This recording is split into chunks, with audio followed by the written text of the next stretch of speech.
বন্ধুরা, জিকে ম্যানে তোমাদের স্বাগত। বন্ধুরা, 30টি হুবহু কমনযোগ্য প্রশ্ন উত্তর প্রত্যেক দিন সন্ধ্যের সময় আমরা তোমাদের সামনে তুলে ধরছি। অবশ্যই এই ভিডিওগুলো তোমরা যারা রেগুলার দেখছো, তোমরা আপকামিং যে কোনো পরীক্ষা এখান থেকে প্রশ্ন কমন পাবে। পশ্চিমবঙ্গ সরকারের যে কোনো পরীক্ষা, সেটা হতে পারে West Bengal police, Kolkata police, West WB, SSC group C D, West Bengal পিএসসির কোনো রকম পরীক্ষা, প্রত্যেকটা পরীক্ষা এই টাইপের প্রশ্ন কিন্তু তোমরা কমন পাবে। তাহলে চলো শুরু করব আজকে আমাদের নতুন একটি সেট। প্রথম প্রশ্ন কি বলছে যে ভারতের প্রথম মহিলা লোকসভা স্পিকার কে ছিলেন? প্রতিভা পাটিল, ইন্দিরা গান্ধী, মীরা কুমার না সোনিয়া গান্ধী? উত্তর কী হবে? উত্তর হবে অপশন সি, মীরা কুমার। দেখো, মীরা কুমার হচ্ছে ভারতের প্রথম মহিলা লোকসভার স্পিকার ছিলেন, তার জন্য ইম্পর্টেন্ট হচ্ছে এবং এটা বহু পরীক্ষা কিন্তু প্রশ্ন আসে। তো প্রতিভা সিং প্যাটেল ইনি হচ্ছে ভারতের প্রথম মহিলা রাষ্ট্রপতি, আর ইন্দিরা গান্ধী হচ্ছে ভারতের প্রথম মহিলা মহিলা প্রাইম মিনিস্টার। তো দেখো, একটা থেকে আমরা 3টে প্রশ্নের উত্তর কিন্তু জেনে নিলাম। এইভাবে তোমরা পড়তে থাকো, দেখো তোমাদের কোনো রকম প্রশ্ন আর আটকাবে না, ঠিক আছে? আচ্ছা, নেক্সট আমরা দেখব যে 2 নম্বর, সর্ববৃহৎ হাড় কোনটি মানবদেহে? তো 4টে অপশান রয়েছে, পাঁজর, উরুর হাড়, কর্ণহাড় না কাদের হাড়? উত্তর কী হবে? উত্তর হবে অপশন বি, উরুর হাড়। তো উরুর হাড় হচ্ছে যে সর্ববৃহৎ হাড়। দেখো, এই হাড়টার একটা নাম আছে, সেটা হচ্ছে ফিমার, ঠিক আছে? তো ফিমার এই হাড়টার নাম, এটা কিন্তু অনেক সময় হাড়টার নাম হিসেবে দেয় ফিমার। এটা আমাদের কোমর থেকে আমাদের যে হাঁটু পর্যন্ত বিস্তৃত এই হাড়টা, দেহের সব থেকে বড় হাড় হচ্ছে এটা। আর যদি বলে দেহের সব থেকে ছোটো হাড় কোনটা, সেটা কিন্তু কানে থাকে, আমাদের মধ্যকর্ণে থাকে, তার নাম হচ্ছে স্টেপিস, ঠিক আছে? তো স্টেপিস হচ্ছে আমাদের যে মধ্যকর্ণে থাকে, এটা হচ্ছে সব থেকে ছোটো হাড়, মাথায় রাখবে, ঠিক আছে? নেক্সট জানতে চাইছে যে ভারতের জাতীয় ফল কোনটি? দেখো, আমরা বিভিন্ন রকম ফল খাই, তো তার মধ্যে ভারতের জাতীয় ফল কোনটা সেটা জানতে চাওয়া হয়েছে। পেয়ারা, কলা, আম না লিচু? উত্তর কী হবে? উত্তর হবে অপশন সি, আম। দেখো, আম হচ্ছে ভারতের জাতীয় ফল, এটা আমরা প্রত্যেকেই জানি, কিন্তু এখনকার সময় কিন্তু একটু ঘুরিয়ে প্রশ্ন করছে। তো হয়তো দিয়ে দেবে এখানে 4টে ফলের বিজ্ঞানসম্মত নাম দিয়ে দেবে, তো সেখানে আমের বিজ্ঞানসম্মত নাম কী হবে? ম্যাঙ্গিফেরা ইন্ডিকা হচ্ছে আমের বিজ্ঞানসম্মত নাম, ঠিক আছে? তো আর আমকে কিন্তু কিং অফ ফ্রুটসও বলা হয়ে থাকে, ঠিক আছে? আচ্ছা, যদি বলে যে কোন রাজ্যে সবথেকে বেশি আম উৎপন্ন হয়, এটাও জানতে চাওয়া হতে পারে। তো উত্তরপ্রদেশ, ভারতবর্ষের মধ্যে উত্তরপ্রদেশে সবথেকে বেশি আম যে পাওয়া যায়, ঠিক আছে? তো নেক্সট আমরা দেখব যে ভারতের পরিকল্পনা যে কমিশন বা প্ল্যানিং কমিশন, এটা কোন বছর গঠিত হয়েছে? 1947, 50, 52 না 51? উত্তর কী হবে? উত্তর হবে অপশন বি, 1950 সালে ভারতের প্ল্যানিং কমিশন এটি বা পরিকল্পনা কমিশন এটা গঠন হয়েছে, এবং এর প্রথম যে চেয়ারম্যান ছিলেন তিনি কে ছিলেন? জওহরলাল নেহেরু তিনি কিন্তু প্রথম চেয়ারম্যান ছিলেন। যদিও বর্তমানে প্ল্যানিং কমিশন কিন্তু এখন নেই, এখন বর্তমানে প্ল্যানিং কমিশনের বদলে কী আনা হয়েছে? নীতি আয়োগ, ঠিক আছে? আচ্ছা, নেক্সট আমরা দেখব যে 5 নম্বর, গীতাঞ্জলি কার লেখা? তো 4টে অপশান দেখতে পাচ্ছ, শরৎচন্দ্র, বঙ্কিমচন্দ্র, রবীন্দ্রনাথ ঠাকুর না মাইকেল মধুসূদন দত্ত? উত্তর কী হবে?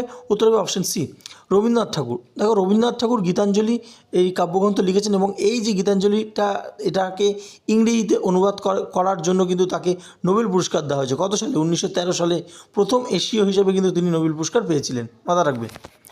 নেক্সট দেখব যে ইউনিসেফ এটি কী ধরনের সংস্থা? আর্থিক, শিক্ষা, শিশু উন্নয়ন না পরিবেশ? উত্তর কী হবে? উত্তর হবে অপশন সি, শিশু উন্নয়ন। দেখো, ইউনিসেফের ফুল ফর্মটা যদি তুমি জানো, তাহলে কিন্তু এটার উত্তরটা দিতে পারবে। ইউনিসেফের ফুল ফর্ম কি? ইউ মানে হচ্ছে ইউনাইটেড, এন মানে হচ্ছে নেশন, ঠিক আছে? তো আই মানে হচ্ছে ইন্টারন্যাশনাল, সি হচ্ছে চিলড্রেন্স, ই হচ্ছে এমার্জেন্সি, এফ হচ্ছে ফান্ড।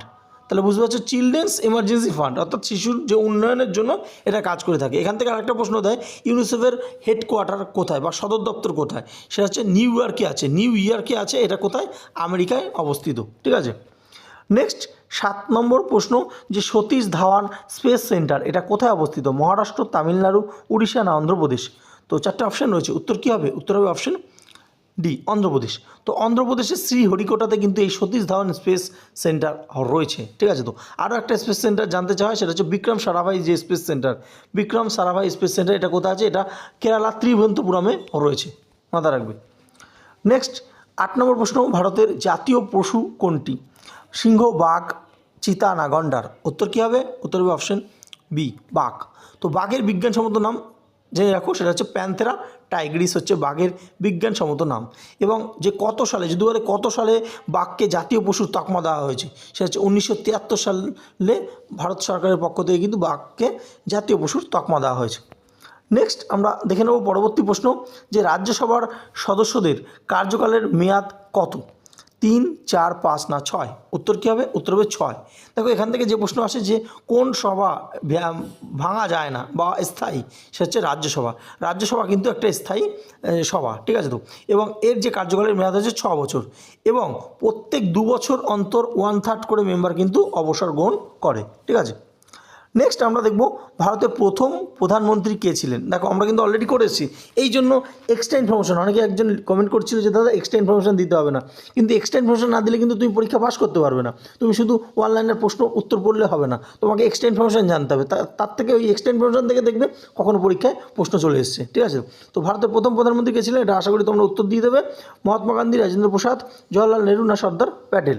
তো উত্তর কী হবে? উত্তর হবে অপশন সি, জওয়াহরলাল নেহরু হচ্ছে ভারতবর্ষের প্রথম প্রধানমন্ত্রী ছিলেন। আর যদি বলে ভারতের প্রথম রাষ্ট্রপতি কে ছিলেন, সেটা হচ্ছে রাজেন্দ্র প্রসাদ, ঠিক আছে। অপশন বিতে রয়েছে রাজেন্দ্র প্রসাদ প্রথম কিন্তু ভারতবর্ষের প্রধানমন্ত্রী ছিলেন, এই রাষ্ট্রপতি ছিলেন। আর প্রধানমন্ত্রী হচ্ছে জওয়াহরলাল নেহরু। বঙ্গবন্ধু সেতু এটি কোন দেশে অবস্থিত? ভারত, বাংলাদেশ, পাকিস্তান না নেপাল? উত্তর কী হবে? উত্তর হবে অপশন বি, বাংলাদেশ। দেখো ভারতবর্ষের যে সমস্ত প্রতিবেশী রাষ্ট্র আছে না, তাদের বিভিন্ন বিখ্যাত জিনিস কিন্তু আমাদের যে স্টেট গভর্নমেন্টের পরীক্ষায় জানতে চাওয়া হয়, বিশেষ করে বাংলাদেশটা যেহেতু ভারত যে পশ্চিমবঙ্গের একদম লাগোয়া দেশ, তো সেখান থেকে কিন্তু প্রশ্ন করা হয়। তো বঙ্গবন্ধু বুঝতেই পারছো যে বাংলাদেশের যখন বাংলাদেশে যে জন্ম হয়েছিল, তার কিন্তু নেতৃত্ব দিয়েছিলেন বঙ্গবন্ধু মুজিবুর রহমান। তো তার নামে কিন্তু এই বঙ্গবন্ধু সেতুটা রয়েছে। এটা কোন নদীর ওপর রয়েছে? এটা রয়েছে যমুনা নদীর ওপর রয়েছে, ঠিক আছে তো।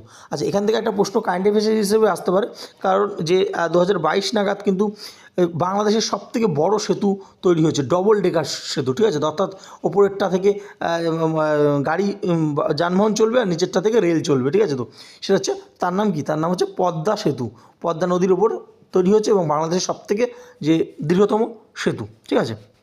নেক্সট, এই প্রশ্নটা বহু পরীক্ষা আসে, রিপিটেড আসে, এবং এটা আসবেও আপকামিং যে কোনো পরীক্ষায়, কারণ এটা একটা গুরুত্বপূর্ণ প্রশ্ন। বিশ্ব পরিবেশ দিবস কবে পালন করা হয়? 5ই জুন, 22শে মার্চ, 1 মে না 16ই সেপ্টেম্বর? উত্তর কী হবে? উত্তর আমরা প্রত্যেকেই জানি 5ই জুন। দেখো 5ই জুন বিশ্ব পরিবেশ দিবস পালন করা হয়। তো তোমাদের মাথায় প্রশ্ন এসেছে কখনো যে বিশ্ব পরিবেশ দিবস কেন 5ই জুন পালন করা হয়?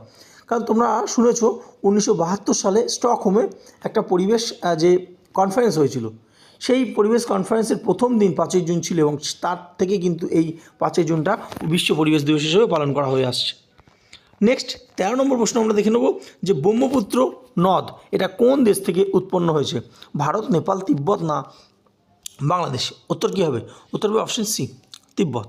তো তিব্বতের চেমাইং বলে একটা রয়েছে, হ্রদ রয়েছে, সেখান থেকে কিন্তু এটি উৎপন্ন হয়েছে, ঠিক আছে তো। বা কৈলাস রেঞ্জও অনেক সময় পেয়ে যাবে তোমরা, কৈলাস রেঞ্জ থেকে এটি উৎপন্ন হয়েছে। নেক্সট, পদ্মশ্রী এটি কী ধরনের পুরস্কার? ক্রীড়া, সামরিক, বেসামরিক না শুধুমাত্র সাহিত্য? উত্তর কী হবে? উত্তর হবে অপশন সি, পদ্মশ্রী একটি বেসামরিক বা সিভিলিয়ান অ্যাওয়ার্ড, ঠিক আছে তো। আচ্ছা, ব্রহ্মপুত্র যেটা বললাম, যেটা এটা চিমাইং হিমবাহ থেকে উৎপন্ন হয়েছে, ঠিক আছে তো। আচ্ছা, নেক্সট, চক্রবাতের কারণ কি? কম চাপে বায়ুর ঘূর্ণায়ন, বৃষ্টিপাত, ভূমিকম্প না আগ্নেয়গিরি? উত্তর কী হবে?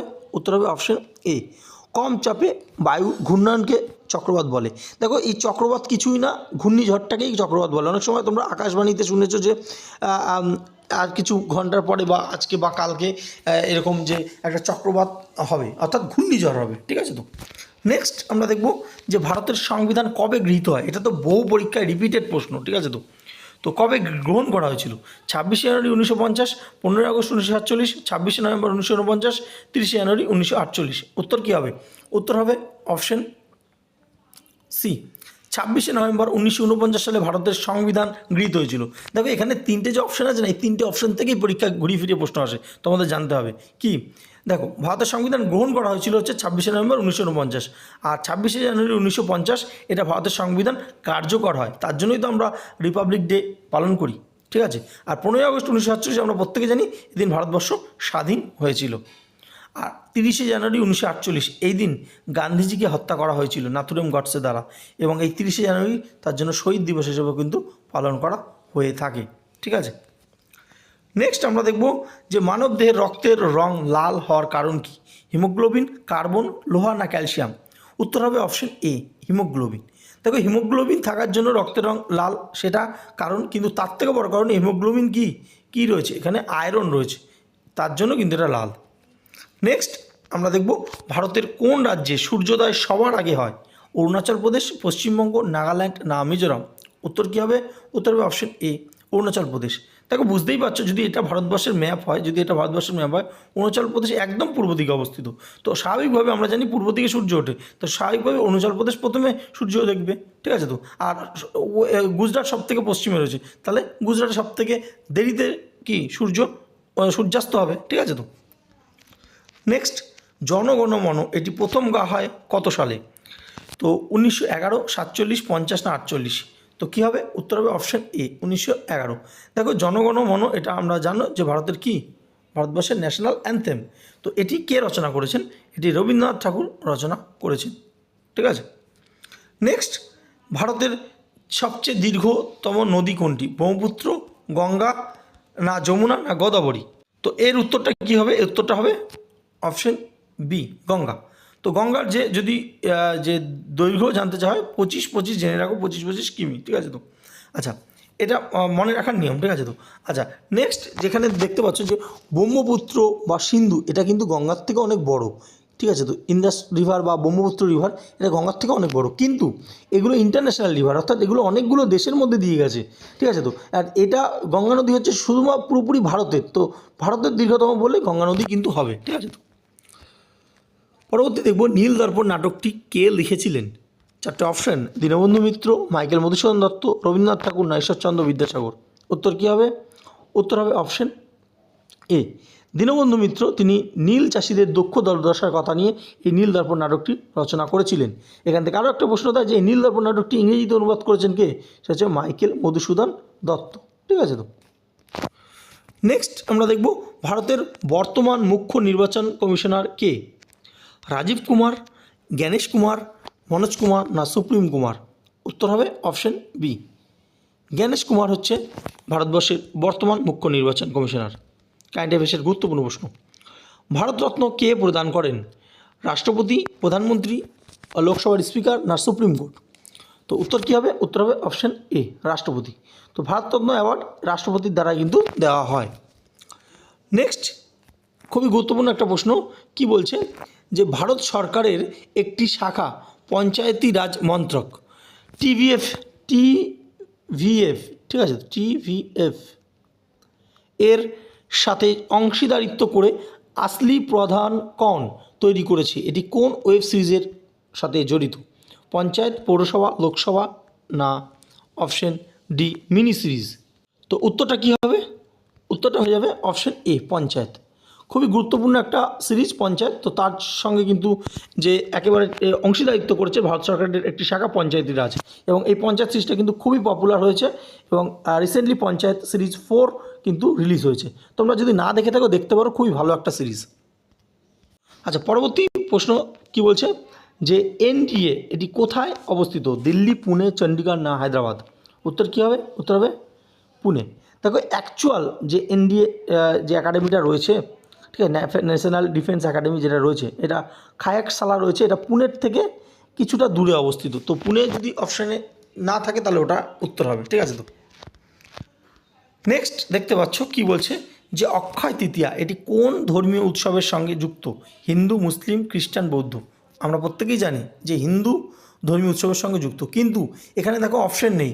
শুধু হিন্দু না, হিন্দুর পাশাপাশি এখানে কিন্তু জৈনদেরও কিন্তু একটা উৎসব পালন করা হয় এই অক্ষয় তৃতীয়াতে। এর জন্য কিন্তু এটা অপশানে নেই। যদি কোনো জায়গায় অপশানে হিন্দু না থাকে, জৈন থাকে, তাহলে জৈনও কিন্তু অ্যান্সার হবে, ঠিক আছে? দুটো অপশান একসাথে কোনো দিন থাকবে না।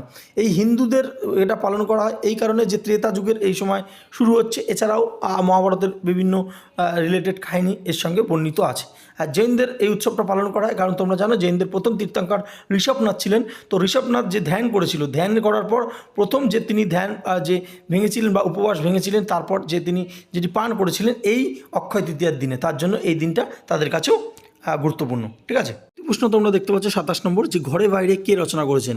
কবি নজরুল, কবি রবীন্দ্রনাথ ঠাকুর, কবি জীবনানন্দ, কবি সুকান্ত? উত্তর কী হবে? উত্তর হবে অপশন বি রবীন্দ্রনাথ ঠাকুর কিন্তু এই ঘরে বাইরে রচনা করেছেন, এবং এটি একটি ফেমাস গ্রন্থ কিন্তু, এবং এটা বহু পরীক্ষা কিন্তু রিপিট হয়।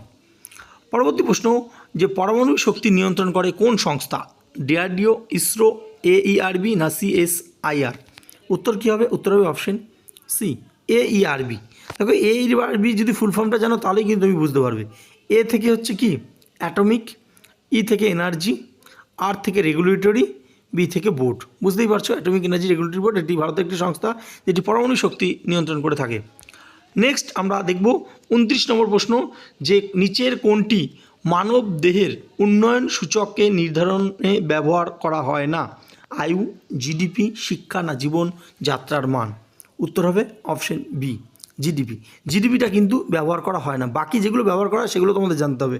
কী কী? আয়ু, শিক্ষা এবং জীবনযাত্রার মান, এই তিনটে জিনিস কিন্তু ব্যবহার করা হয়। নেক্সট, ওয়েস্ট বেঙ্গলের বৃহত্তম ডিস্ট্রিক্ট এলাকা অনুযায়ী কোনটি? চারটে অপশান, নর্থ চব্বিশ পরগনা, সাউথ চব্বিশ পরগনা, কলকাতা না বাঁকুড়া? উত্তর কী হবে? উত্তর হবে অপশান বি, সাউথ চব্বিশ পরগনা বা দক্ষিণ চব্বিশ পরগনা হচ্ছে যে পশ্চিমবঙ্গের বৃহত্তম জেলা। ঠিক আছে? তো তোমাদের কাছে আজকের হোমওয়ার্ক প্রশ্ন, যে পশ্চিমবঙ্গের সবথেকে ক্ষুদ্রতম জেলা কোনটি? অবশ্যই তোমরা এটা যে আমাদের কমেন্ট সেকশানে জানাও, এবং যে প্রথমে অ্যান্সার দেবে তার কমেন্টটা আমরা পিন করে দেবো। ঠিক আছে? তো এই ছিল গুরুত্বপূর্ণ 30টা প্রশ্ন। ভালো লাগলে অবশ্যই লাইক করো, এবং তোমাদের দাদা দিদিরা যারা ওয়েস্টবেঙ্গল গভর্নমেন্টের বিভিন্ন পরীক্ষার জন্য প্রস্তুতি নিচ্ছে তাদেরকে শেয়ার করে দাও ভিডিওটা, এবং যারা নতুন চ্যানেলটা সাবস্ক্রাইব করো, এবং আমাদের নিচে টেলিগ্রাম চ্যানেল লিঙ্ক রয়েছে, সেখানে তোমরা জয়েন হয়ে যাও, সেখানে গুরুত্বপূর্ণ কিন্তু PDF প্রদান করা হয়। ধন্যবাদ।